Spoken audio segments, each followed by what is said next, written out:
Hello friend, नमस्ते, प्रणाम। मैं सालू मिश्रा अपने सुर संगम चैनल से स्वागत करती हूँ।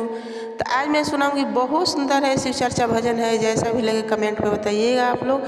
अच्छा लगे लाइक शेयर सब्सक्राइब जरूर कर लीजिएगा और हमारे भी चैनल को आगे बढ़ाइए आप लोग से नम्र निवेदन है।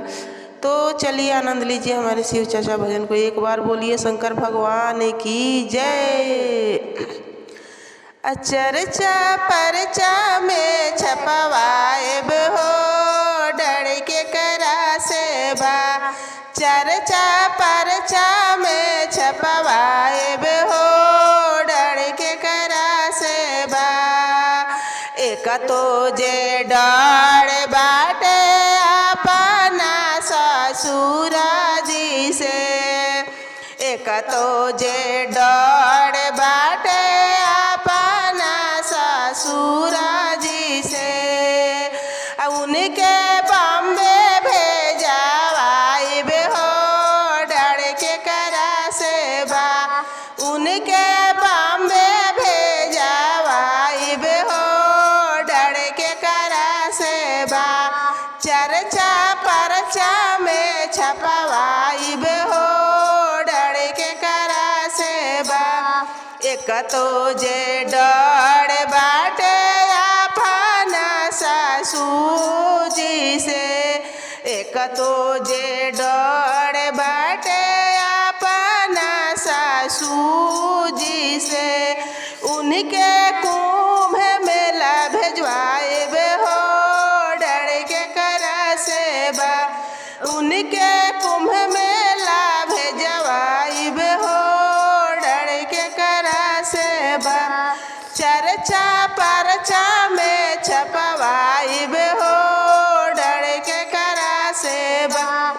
एक तो जे डर बाटे छोटा की नाना दिया से, एक तो जे डर बाटे छोटा की नाना दिया से। उनके ससुरा भेजवाइब हो, डर के करा से बा। उनके ससुरा भेजवाइब हो, डर के करा से बा। चर्चा परचा में छपवाइब हो, डर के करा से बा। एक तो जे डर बाटे छोटा का देवारावा से, एक तो जे डर बाटे छोटा का देवारावा से। उनके कॉलेज भेजवाइब हो, डर के करा से बा। चर्चा परचा में छपवाइब हो, डर के करा से बा। एक तो जे डर बाटे पतरी बलमुआ से, एक तो जे डर बाटे पतरी बलमुआ से।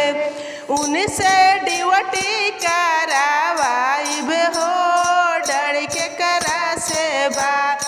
उनसे ड्यूटी करावाइब हो, डर के करा से बा।